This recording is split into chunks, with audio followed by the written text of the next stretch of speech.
So welcome everyone to today's webinar with Christine Vallaure on building your own products with AI, especially with Lovable today. So very happy to have you with us, Christine. Hello. Before we get started, we will do a little bit of housekeeping, quick agenda check. We have 1 hour together with Christine today. A quick introduction on Freelance Unlocked and obviously on Christine. Then there will be a presentation about 40 minutes. I think it will be a bit more interactive than just a presentation, where you will learn how to build a real product from scratch with Lovable. And afterwards, we'll have about 10 minutes time to do a Q&A, perhaps 20 minutes time to do a Q&A using Slido. In case you've been joining one of our webinars before, we use Slido, so you can just scan this QR code or go on slido.com, use the code 3151693. I will show that to you later as well. So no worries, if you don't have time now to scan it, you can do that later as well. Now, a few words on Freelance Unlocked. We're a conference happening on the 11th and 12th of June in Berlin, the biggest freelancer conference in the world, actually. That's quite nice to say. Well, that means that about 1,000 freelancers and solopreneurs come together in Berlin, and we love to give content. One of these things, or one of the speakers, is Christine, that will be also at Freelance Unlocked, giving actually 2 sessions, one session on generally AI and how to build products with it, in a second, where you will, together with Christine, build agents for your freelance business. It's a very exciting interactive session that will take about 2 hours. There will be also other webinars. If you haven't been part of the last 2 or 3 that we've done, there are more to come. I think another 2, at least 3 to come, actually. You find them under freelanceunlocked.com/webinars. 2 next week, or even 3 next week. One on Texas, one on where the freelance economy stands and what Freelance Unlocked is working on, and then another one with Hubert and Marcel on how to improve your business as a freelancer with AI. So that's that. Now the extra warm welcome for Christine. She's a dear friend. She's a standard guest at Freelance Unlocked, one of the most loved speakers. She's a fantastic creator of learning videos when it comes to design in Figma. These days also a lot more. I think you will say a few words about it yourself. So I think I just hand over to you. Welcome. Amazing. Thank you so much, Mike. I'm just going to share my screen. Make sure that you see that. Amazing. So you should be seeing my screen now. Marky, can you just confirm? Yes, all good. Fantastic. Okay, amazing. Hello, everyone. So I'm Christine, and I run an online learning platform that's called Moon Learning. So that looks like this. And I usually mainly talk about building. So it's mainly for designers. So it's mainly about building with Figma. And I added a little bit of AI. So usually at Moon Learning, I look more about connecting with MCPs. So I'm really getting it out from Figma. But I also found a lot of joy in using these little vibe coding tools like Lovable. So today I want to give you a quick intro. And especially if you're just getting started, you want to build something small, you want to have like a little in-house product, or just get started with these things. And I think it's a really, really great way to do so. I also wrote a book called Solo last year at Freelance Unlocked. I talked about that, about running your own company of one, building digital products. And a lot has happened since. So all of these products that we're seeing now are emerging, and it's really exciting. I have some more stuff, materials where you can follow me, more free talks and things like that. I think Blago is gonna share that for us in the link, like in the chat or wherever you're watching. Okay, so let's have a look here. So first of all, let's have a look. Lovable. What is that actually? So here, don't worry, that's the only slide with a lot of text, and I'm just going to skim through it. So it's actually one of the very few European apps, which is also nice. And what you can do with it, you can create for websites or products. And the way it works, and we're going to We're going to actually build a small one ourselves. I'm going to show you some examples. And also because this stuff takes time to generate, in the meantime, I'm going to tell you a little bit what's happening under the hood when you're building with these things. So you work in natural language, and the special thing about it is that it has back-end logic and front-end logic for you. And so you can really build very fast. It's different from no-code solutions, because if you had no-code solutions like Frame or Webflow, what you usually do is they give you building blocks and you puzzle them together, or you build your own. So you will see this works very differently from that. So what is it really good at? It's really good at creating prototypes or fun little projects. As you will see, I really like just tinkering with it. I also use it quite a lot for internal tools and helpers. So if I just need something quickly for a workshop or for a client, or just want to sketch an idea or a workflow, it's really, really great. It's great for pitching ideas, and it's also really great to getting started and understanding to work with those language models and working with them. What it's not for, it's also important, because otherwise you're going to go crazy. So before, one little slide that is very important to me, to understand a bit what's happening, because we just go AI and vibe coding, but there's actually a lot of different stuff going on. So you have to know where you are and also where you're trying to go. So what we're going to do today is this area. So this is the area of vibe coding, and for anyone getting started, something small and simple, I would always start here. You type what you want and it builds it. That's what we're going to look at today. There's different tools like Lovable, Replit, Bold. You can use all of them. I generally really like Lovable for its usability, but the others are also just fine to use. So high speed, but as you're going to see, relatively low control. There's another area. So this is, I'm going to talk more about this sort of stuff at Freelance Unlocked as well. And this is really where I personally live.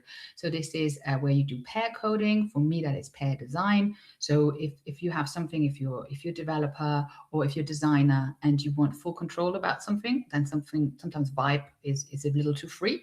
So then you would go here, and this is where we work more with Claude or with Cursor or with Copilot and jump in. So this is a different area. We're not going to touch that today, just be aware. Then we're having this area, which is the important area for any freelancer to learn. Even if you might not build your own agents, I'm also going to introduce that and talk about that at Freelance Unlocked. That's agentic AI, so where we're building agents to work with us and to assist us. Or sometimes if you're a freelancer, you're probably just going to in the future be expected to hand off to those agents or to interact or to prepare work in a certain way. And they sound very scary, but once you look into that, it's actually quite fascinating, and it can empower you a lot rather than delete your work. It really can elevate it if you use it the right way. But today, this is where we're going to focus. So this one, Mark, is especially for you. We have a lovely discussion always. What if I should add this slide? I'm very keen on this slide, even though I love using these products. I also think it's important to understand what we shouldn't use them for.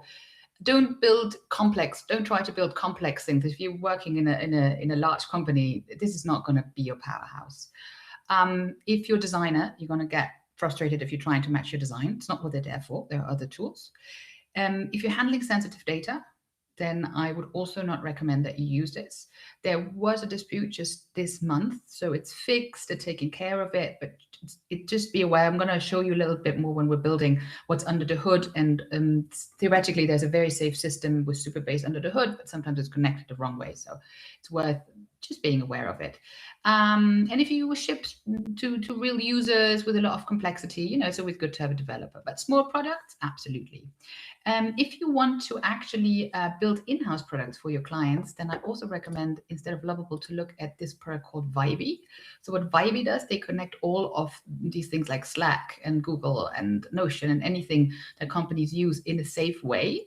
So have a look at this page. They're relatively new, and I find them really interesting because you can do the same. It works the same as all you're going to see today with Lovable, but they're adding a security layer. So it takes a moment to wire it up. But if you like this sort of stuff, then have a look at Vibey for the extra security. I'm going to use some, I'm going to show some material. I'm going to use some prompts. If you want to have that link, there's a file with all the prompts and the links and everything I show in it. So it's moonlearning.io/lovable-resources. And I think we're also going to post that somewhere later. Okay, so I'm just going to show you, actually, no, we're going to jump in, and then while we wait for our prompt, I'm going to show you a few things that I made. So our first prompt, what we're going to do the thing that everybody does when they start building something. We're going to do a little task tracker. So I prepared the prompt here already. And in sessions before, I was always very keen on prompt structure. But I believe from working with this is actually, especially if you're working with Claude or something like that, it really changed. Like these days, you get pretty good results if you would describe the stuff as if you would describe it to a colleague what you want to build. So I'm just going to take this. It's in the materials, and you can follow this or write your own later on. And we're going to jump into Lovable, and then this is the first interface you get, and we're just going to paste it in here.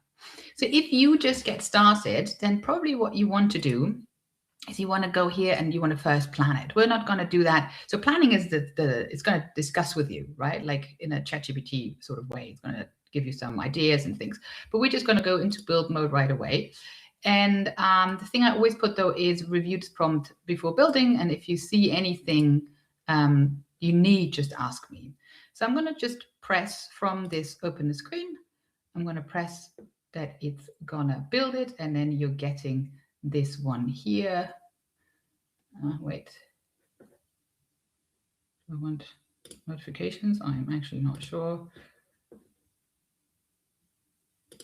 This is looking very different than what I usually get. We should be seeing a little screen on the side over here. Let's just give it some time. So what we should be seeing over here is usually where it starts developing. No, because it's asking me the questions first. So it's asking me questions about it. Beyond add and check, what else do we see? This is the screen that we're usually having. So here's where we're going to see the design coming alive. And then over here, this is where we're going to interact and chat. So it's asking me if I want due dates. Yeah, let's actually just add some due dates. Today, upcoming, all. I'm just going to randomly click things. Usually I would obviously review those a bit better. And now I'm just going to tell it to build. And so now you can see here it's thinking. And this is actually also what you have to buy credits to build these things with anything that you're building, whether with Claude or Lovable. And so it's now going to start thinking here, and it's going to be building. So while it's building, I'm going to show you a few things that are actually already built with this. So this one here is actually one of my favorite ones that I built out of fun. It's one, let's switch it to English. So you can actually invite yourself to one of your favorite podcasts. So all you have to do, you just put your name here. And then I'm just going to go on my page and I just copy my about me. You can just write a little text about you, or you can add your LinkedIn profile.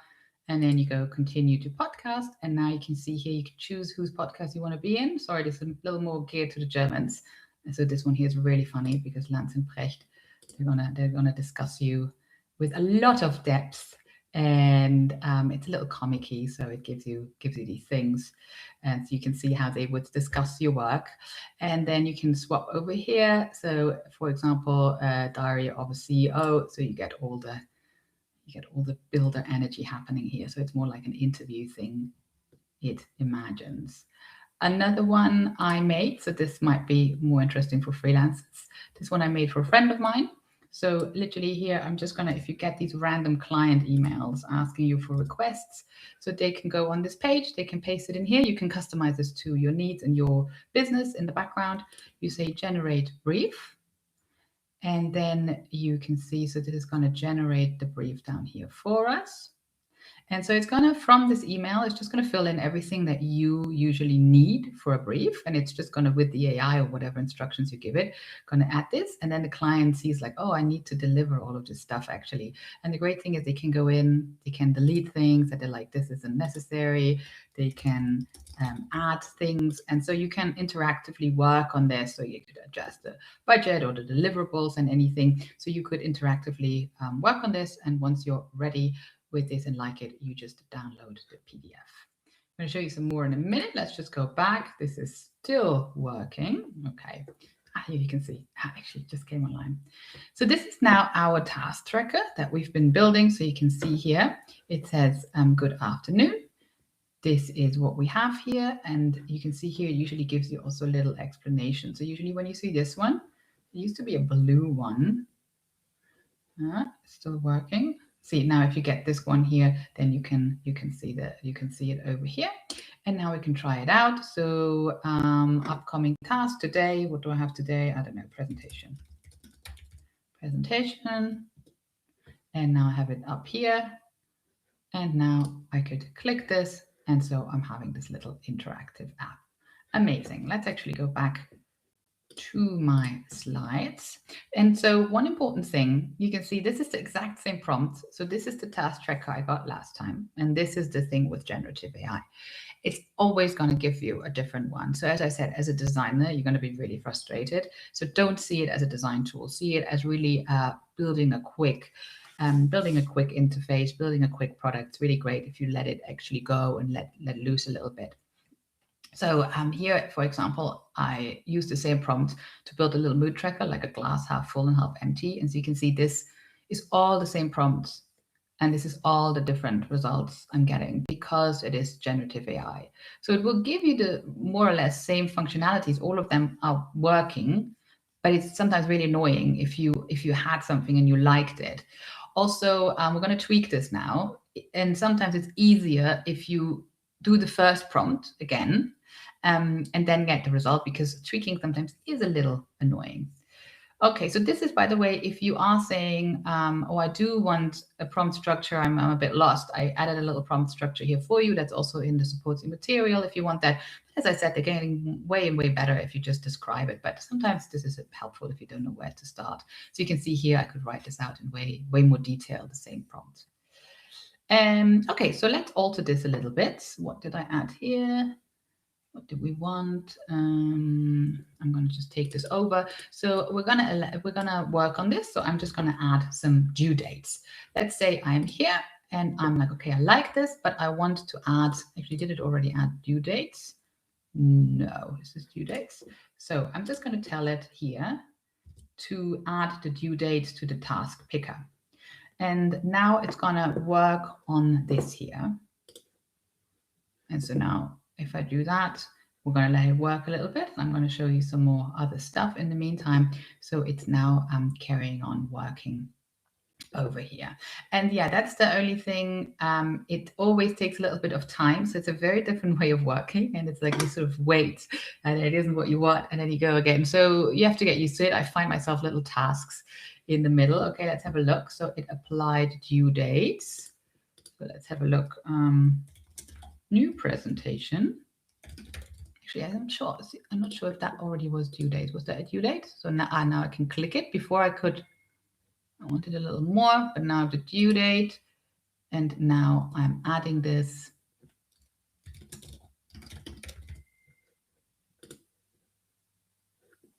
For tomorrow. And apparently it's not working. I was warned that there were everybody that had one of these. Oh, great. Don't worry. I made a little backup, so we can go back to my backup here. I was warned that this might be happening. So I have here my little files. Let's have a look. So I have all projects, and then I created a tracker. Where is it? Task tracker. And I created this one here for us to go from this one. Okay, so you can see this one already, the due date. So this is the one I created before. Okay, let's actually go back. Let me have a look what I wanted to show you here. So what I'm saying is I'm going to add a list of features so I can organize tasks into separate lists. So I want a little sidebar. So for example, I could have a list saying work and a list saying home. So I'm just going to give it this prompt that I pre-wrote. Again, they're all in the supporting file. And now I'm going to let it work a little bit here. You can, by the way, always see what it does in the background. What you're mainly going to be working in is this chat and this one here, but you can absolutely see the code. So how this works is usually React code. And it's if you're a developer, you're probably not the happiest person with this. And if you're wondering, like, how does it generate this front end? So that is something called Tailwind. So that's also why all of that looks a little similar. You can tweak it, but it has a very specific look. And the more you work with it, the more you're going to find those lovable apps. Okay, do we need to choose anything? Add list, data model, build sidebars. I want a sidebar with, it's just going to go through this. Okay, so while it's working on there, I show you some more little stuff I did.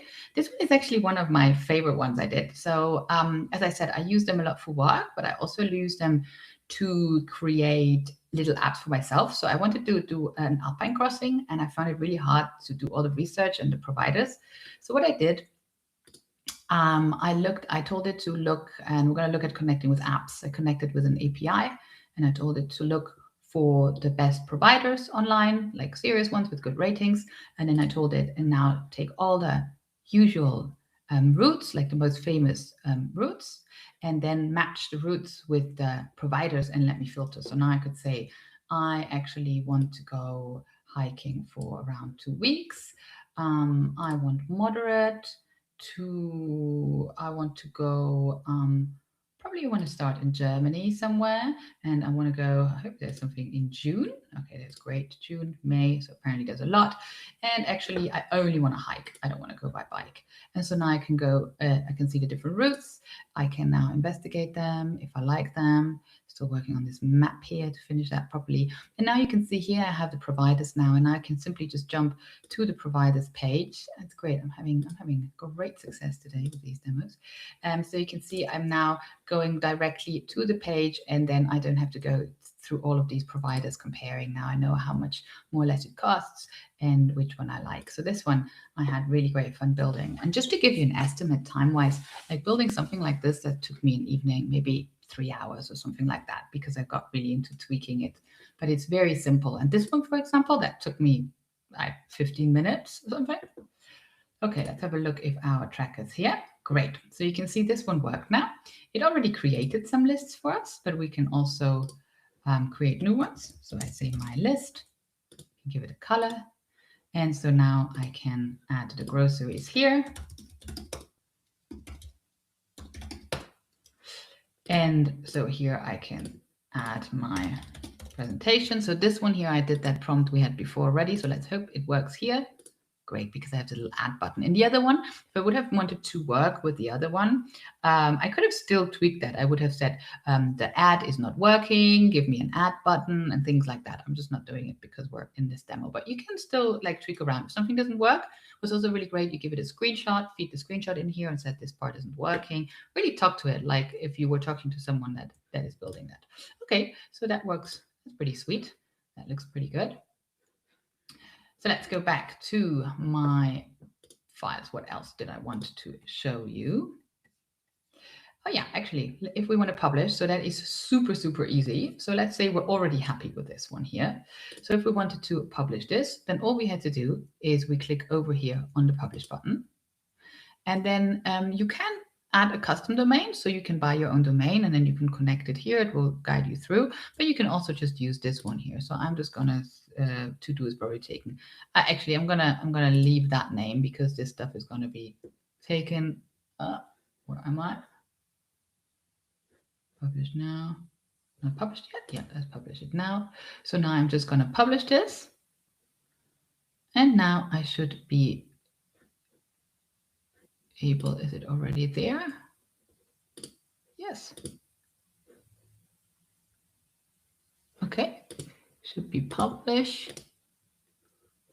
And I want to just get my link. Sorry, this stuff has changed a bit.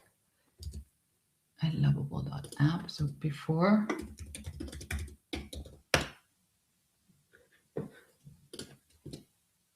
I am having a great. Blago was warning me about the demos this week. So actually, yeah. Just trust me from the other pages.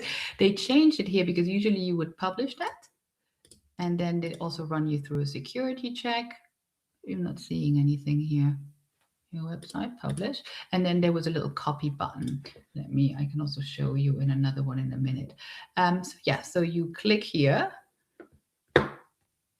It's not published yet. Yeah, I'm really sorry. I'm having some glitches. It's not publishing it. But this is where you usually click, you go publish, it leads you through. And then the great thing is also a very important one is this one here, the security.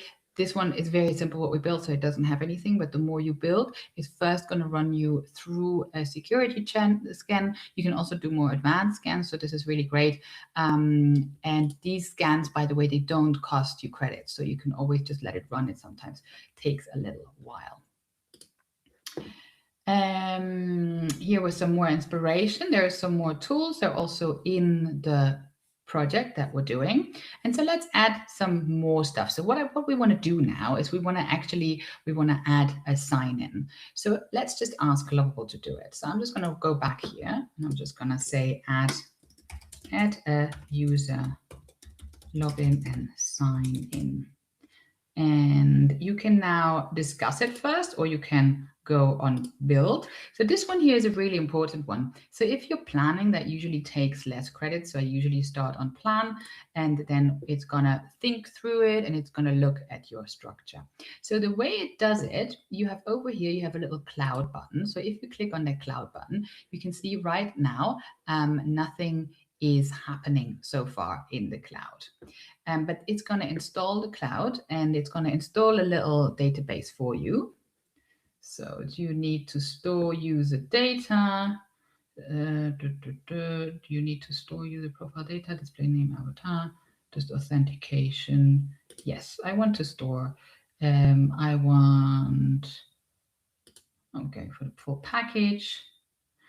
And here you can have local storage, but I want to show you the clouds. I'm going for this cloud. So this is first discussing it, and then it's coming back to you. So the great thing I also use is sometimes I don't build for a long time. I go back and forth. If it's a little more complex, like with the Alpine thing, I was like, what would you suggest? What apps would you suggest me using? And then it is running through all of this. So we're going to let it run a little bit here, and I'm going to explain you how that works under the hood. So basically, what this uses is actually it's a really great database, and it's actually quite powerful. It's called Supabase. So Supabase also, you can use it separate. You could even use it separate and just connect it. But what Lovable does, it connects Supabase for you. So if you say, I want to log in or I want to store data, as soon as you need data, it's going to set that up for you in the background, and it lives in your app in that little cloud button I showed you. And so people can log in and it's safely stored there. What it also does, so it has a database as well. And what it also does is, here you can see I added a little more about all of this, this part here I wanted to show. So it also can connect to APIs. So for example, if you're saying, I want to receive payments with Stripe, or I want to use Twilio, I want to use Make or whatever. So for example, I use Perplexity for the Alpine tracker.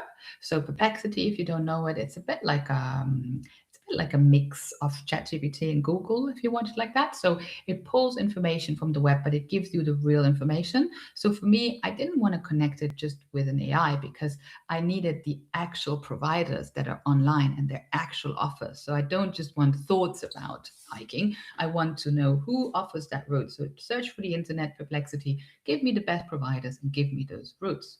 And so how I connect this then, if you want to connect Lovable with any of these APIs, it's really, really simple. You literally just tell it. So if we go back here, oh, here now I am still in my cloud. I'm approving my cloud.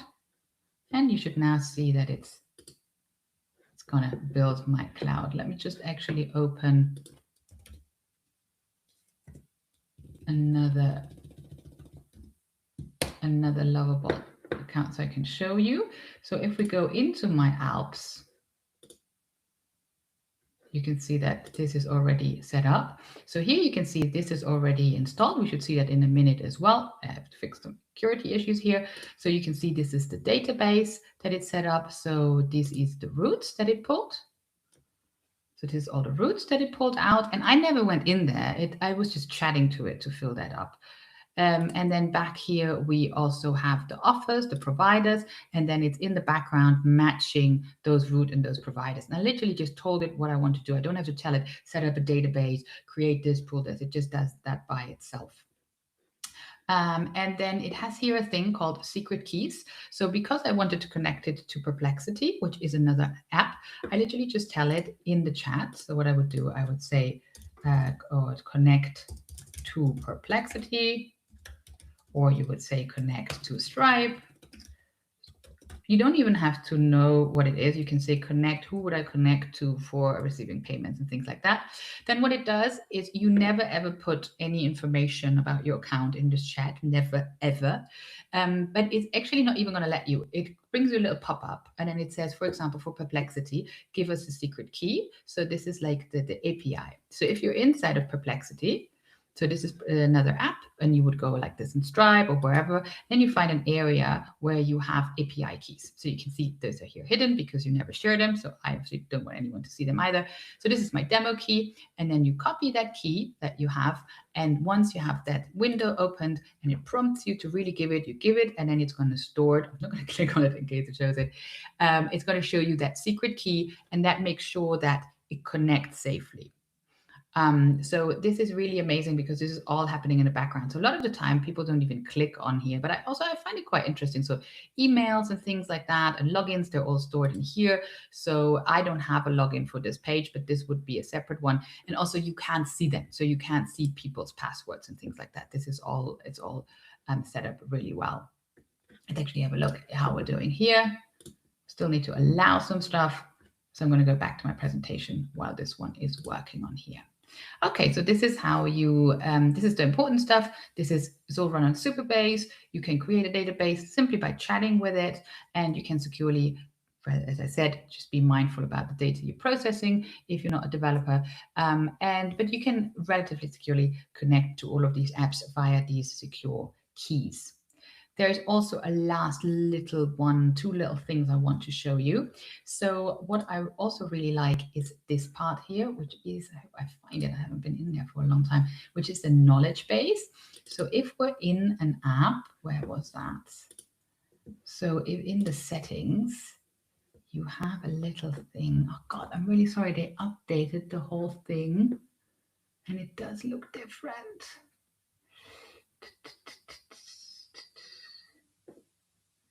There is a little product essence. This is amazing. I can't find my own thing. Mark is going to come back later on. At left bottom of the sidebar. Thank you. So, here it is. Here it was moved.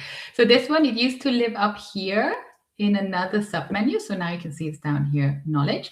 So this one here is very, very useful. You can add anything that you wanted when you're building to always remember. So you're using certain colors, a certain typography, or certain rules, certain things that when you notice that you're repeating, just write it in here, just in normal human language, as you would write a note for a colleague or a briefing. You just add it in here, and then you have the knowledge space. Okay, here, our cloud is still working. Let's give it a little more time. And I show you one more cool thing that I really like. Oh, by the way, this was my final. I also put that in your material. This was the big prompt I did for this one. I worked a lot on the prompt beforehand. This one, I really love this library. As I said, the design, I have some more courses. We're not going to cover this today, but I have some more stuff, how you can pull your designs now from Figma. Also now Claude Design just launched. So I see a lot of people going back and forth. Personally, as I said, if you're a designer, you probably want to use Figma and MCP, but there is ways that you can bring over designs relatively okay, or people use Make and export them. But what I like, if you just want a quick fix of your design, is actually this page here, which I think an employee of Lovable actually built this. And so it has different styles. And so you can go through here. I also have the link in the material. And so you can see different things. So let's actually use this one. And let's say here, let's go for the really crazy one. So I'm going to copy the prompt. And I actually already copied that prompt over here. So you can see how long these prompts are actually that they built. So this is the whole prompt. You don't have to read them if you like the style. But you can also learn a little bit about prompting these styles. And so now we go back in. I hope we're having... God, it's doing a really long thing. So I'm going to use the other one here I had. Here you can see now I created our database on our original project. Let's actually go back here. And now you can see we're having a little login. So I could now sign in and it would store everything safely in the database, or we have sign in and sign up. And so you can add this to your app. I'm actually going to use this one on our... Where's my other task track? Let me just go. Oh no, this one. Let me actually just go back to use a really simple one, and maybe we just still have time to see it. So here I should see the recent projects.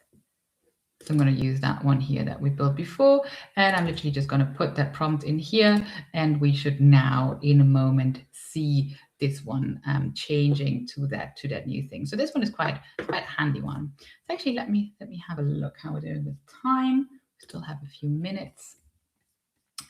Where was I? Okay, I think we've covered pretty much all of them. I have one more little product I can show you while this is running through this prompt. So this is another one I did. So this one is actually one I use for my work. So as a freelancer, I think this might also be quite useful. You can use this one, as I said, all the links, these are all live, so all the links are in the playground file. And with this one here, this is sample data. People get very excited. Are you going to show us all your finances? No, this is sample data. So you can choose here. Let's go monthly, and let's go. So I filled out some stuff for February. So you can see this is like this tracks different accounts. And so the thing I had is I wanted to have something where I could track my private accounts, my work accounts. I live in Spain, but I also I'm from Germany, so I never found an app that does it the way and shows me the way that I want to do it. So this one I also built. I think this one took an evening to build it. So for example, you can go in here and then you can see the different expenditure. You can also see all of your transactions. So anything, you have these little tags, you can change it at any time. You have, because I'm from the south of Germany, I have this a little saving thingy here. And so I can say we could completely save and not use any electricity. So you have potential savings that you can put up here. And then in your dashboard, so you can see things that you could save or don't need. And so you can budget. And the way it works, I didn't want it to connect to any accounts, because that's actually what I didn't like, that all of these things that they were like connecting to my accounts, and I didn't trust these apps. So what this does is if you go and import, you never give it any data. You don't give it even your name. You don't give it any credit card things, any location, nothing. So the only thing you do is you create an account here. So I'm just going to use this one here, the work account. You create different accounts, and then you just copy and paste from your bank website or statement just the transactions, like without any personal information. So I made some, if you want to try it, some sample data here. You can copy and paste it, or just say use this data. So you put it in here in any format. Then you say past transactions, and then it's going to go through all of your transactions. And then you could like change them here. It picks up with AI, like it looks what it is. Like if it says lease or something, it picks up where it would put it. And then you say import. And now on your dashboard, so you can filter here. So if you go for work account, it would now have come through here. I think I'm in the wrong month. Do we have here April? So they would now be in here. And the great thing is in the settings, you can customize this 100% to your needs. So you could add here, if you said, oh, I want another category. So for example, for income, I have a side job now. I don't know, I'm looking after pets.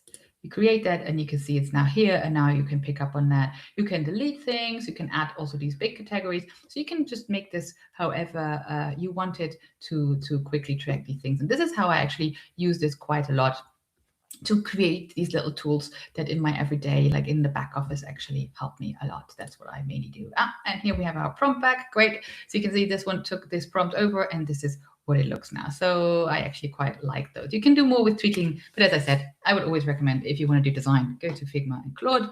If you want to do fast prototyping and playing with things, build a quick product, then stick to Lovable. So I think that is actually from my side. I think someone, Mark, do you want to take over? You can also, you sent me some messages why it didn't publish, so maybe you can also help us. I didn't have time to read your messages. No, all good, all good. Thank you so much, Christine. Really exciting. I mean, I'm an absolute Lovable fanboy. And you're right, there has been a few changes, and they've been pushing a lot of things live. And there's one thing that they have a little mess up since midday yesterday, where sometimes it just gets stuck and takes forever. And if you reload, then suddenly it's okay. But the good thing with Lovable is like while you work during a day, they just push out new features. So you need to be they fix a lot, but they break also stuff. So yeah, I mean, I think that's the nature of the vibe coding thing. Exactly, right? You need to vibe with the vibe coding. Vibing. and It's more vibe than constantly. code sometimes, but it's good. I have to admit, I was vibe coding at the same time a little bit on the side, because you mentioned in the beginning, I think this topic of that it takes a while is a very tricky one. I don't know, what are your ways, and you work on several projects at the same time, or you, I don't know, Oh, you mean design that? Yeah, I something? mean, I'm very interested actually in that part, because it is what happens to you there. So they're just starting studies. It's that you get in this dopamine loop because you're constantly waiting for something. You have this anticipation dopamine, and so people do really get websites. What people do, so people started doing push-up challenges, where they do push-ups when they wait, and they get very fit because it's sometimes very slow. I just do very boring stuff. I do like I have like sort of my grunt work that I still do myself. I don't know, organizing things or writing an email or like things like that on the side. But I really do. It's very funny. Like I really do have stuff that I save when I'm like, okay, this is when I'm vibe coding. Then I'm gonna have this stuff on the side I do while I'm waiting by now. Yeah, So yeah, maybe yeah, I should do yeah. more push-ups. But yeah, so far I'm I just should have also doing done the my push-ups. invoices. I'm always getting into a rabbit hole of building just more products. So I have 4 or 5 products in parallel that I build, and then I Yeah, jump it's not into very the. healthy though. No, But you exactly. know. And after 4 hours later, so I'm completely drained and. Yeah, no. You have to do some other work. So I try to limit it, because you go completely crazy and you don't stop, and you just tweak it one more time and then it breaks, and then so it's a very different way of working. And even the mobile experience is good. Like you can really. I went the other day to in Spain, ITV, to the TÜV, or the card checkup thing, and on the way I was constantly continuous building the application. But Oh, I obviously, never used that. Oh yeah, I never used but I that. was doing that without testing. So, and then I drove forth and back, so about 1.5 hours or something, vibe coding nonstop. And then I sent it to Blago, our colleague who's the producer here as well. And like, look what I built. And he's like, what looks good? Nothing works, Mark. This is not tested Yeah, at all. I'm a bit more worried about you driving while you're vibe coding, but you know, I'm less about the So, product. But. so I think this is the other part. You need to test it. Perhaps we go into the questions in a second. You can, everyone, please in the audience, you can just scan the code and add questions. You can also upvote them. One question you mentioned in the beginning a bit. What do you think is the main target group for Lovable or for vibe coding per se? I mean, I would, for me, it is like when I show people to start building or using AI, I would always start at, which is what I'm going to do at the talk as well, to understand first models, because everything you do now, it's built on a model. So if you understand a model, you can pretty much use any tool because it's built on top. And then for me, it's lovable if you say, oh, I want to just build something small, I want to get used to, because it's a certain way of talking to it. And I noticed that when people start, they're very formal with it, and then the more they use it, the more it's like talking to a colleague, and the better it gets. So for me, it is like people getting started, and just anyone. As I said, I also use Lovable for these little back office things, like the tracker, or that Alpine thing. It's just something, or that brief generator. It's just something I like. I like having quickly on the side, or fun projects when I do. But I think it's because of the nature, because I usually work in web design, so I can't give someone a tailwind design. You know, it's like my core work is the design. So then I go away, but then I go into what I love most, which is working with Claude and agentic stuff, which is what we're going to cover at the conference. But I think that's a very legit point. But I also think it's not the only thing. Like people go like, oh, it's this tool or that tool. It's like, no, it's like for whatever you want to use. And sometimes I actually also use a sketchbook and nothing else at all. So. Yeah, I agree. And I think what you said is very true. It's, in the end, it's for everyone. I guess depending on your knowledge, you will get different results out of it. I think if you have a long experience of building products or design, then especially web and app design, then I think you naturally get quicker to result than someone that does it the first time. But it leads you really nicely through the process. So yeah, it has the learning curve is really flat. It's really easy to learn it, and but also I think so. As I said, I really like it for small products, but it's very hyped online, and it has a huge marketing machine. I don't agree with that. It's if you have a company with the infrastructure, they're like, yeah, you can vibe. It's like you're not going to vibe code it, and it's fine. It's just like you're not going to eat pizza every day. So yeah, I mean, you do, Mark. But maybe we should have a little panel discussion about me not supporting this. But I would don't think Airbnb is going to vibe code there. They're going to use AI in code with cursor with sophisticated code, but it's great for stuff, but it's not good. I wouldn't run a company on a vibe coded product, but I would run a little side product definitely on it. What about technical depth and update capabilities from a developer point of view? No, that's a way to develop a question. As I said, I don't even go that deep into it. Sorry, that. Honestly, Give me my opinion, and you I can know have opinion. Christine is way more critical on it. I'm quite amazed, especially with the continuous progress of the model. So even now with Opus 4.7, so Lovable uses Gemini, Opus 4.7, and GPT, and selects itself when it uses what. And you should always tell us to use Claude and nothing else, obviously. But exactly. But if you have Opus 4.7, you just see from 4.6 to 4.7 again another improvement. You see an improvement in design. You see an improvement in conversations. What we saw now in Christine's, which is just a couple of days old, that it goes way more in a question-answer game. It works way more in the build mode and still does question-answer. And you continuously see how it develops. And it's the same when it comes to security. It's the same when it comes to code quality. When you ask it to, Blago actually gave me that, said, Mark, just ask it always to do automated tests. So if you understand a bit of a concept of building software, I think you can get really far, because then you know what to ask it to do to build it well, to do code audit, to check again if there's any dead weight in the application and so on. So you can get to a really nice structure. If you just vibe it, like go crazy, I think you end up with not the nicest code. So I think it's a bit of a question. Are you working with a junior developer or a senior developer, right? And I think that you need to see. I mean, I don't write back-end code. I just write front-end code. And I mean, if I look at the CSS, it's okay CSS, but you're not going to see a sophisticated container query use, but this is like, I mean, that's a whole different discussion. So I think anyone working deeply with CSS would probably have a mild depression.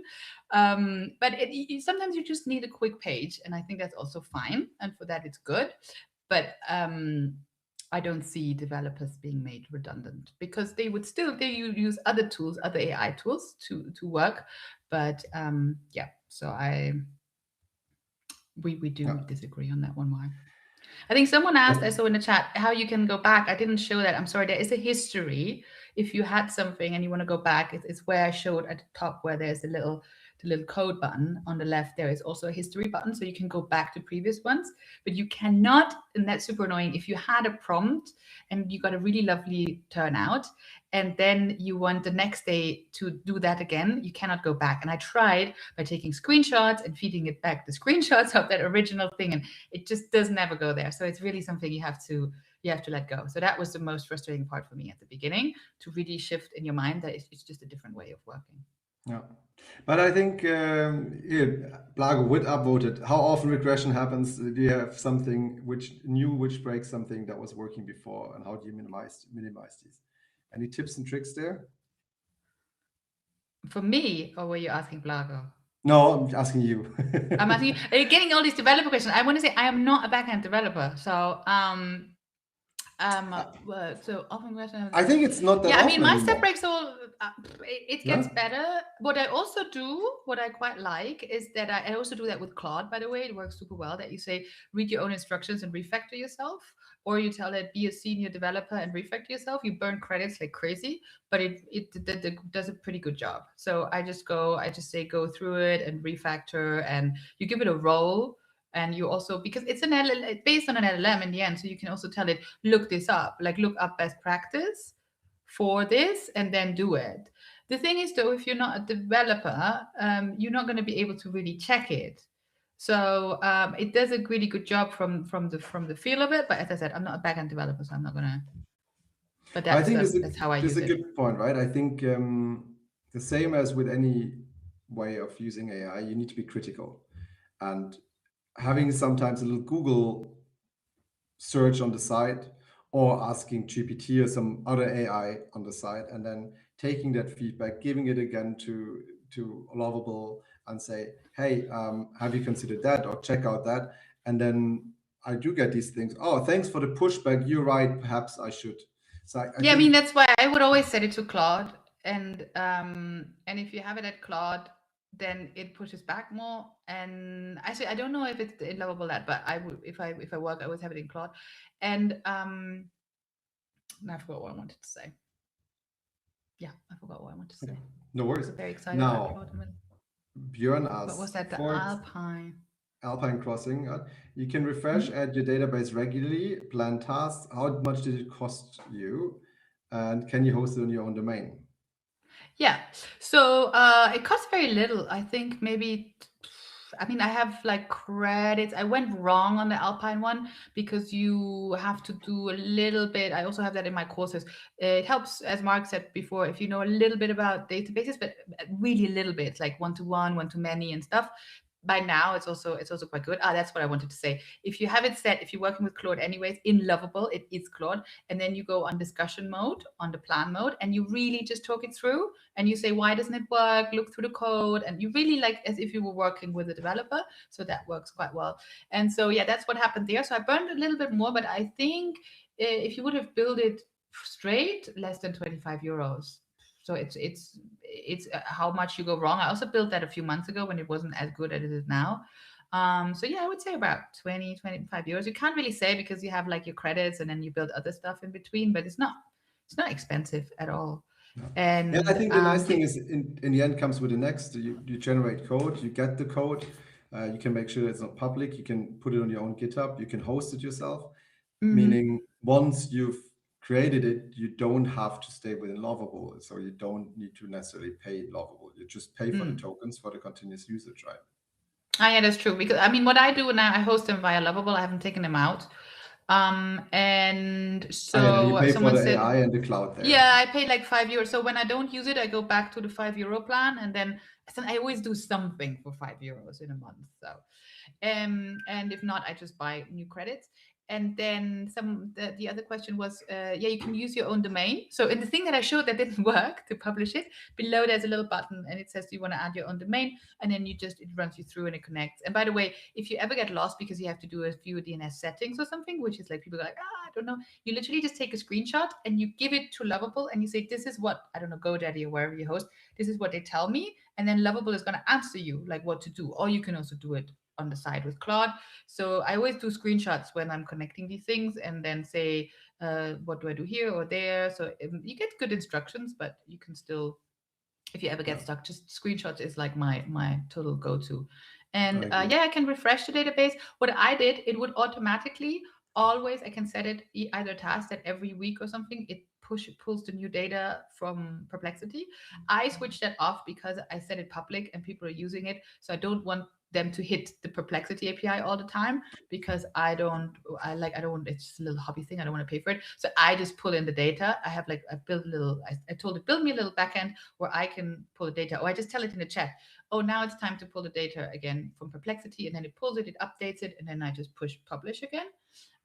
But you could theoretically, you could have something fully running. Just be aware when you have something that you're connecting with an API and you put it public and people use it, you're going to be billed through Lovable for the usage of that API. So if you're having a paid product, that is absolutely fine. But if you're having a free product that goes completely viral, you might not want that. So I just always tell it, I actually ask Lovable then. I'm like, I don't want people to cause me costs. What's the easiest? And then it says, let's put it in a database.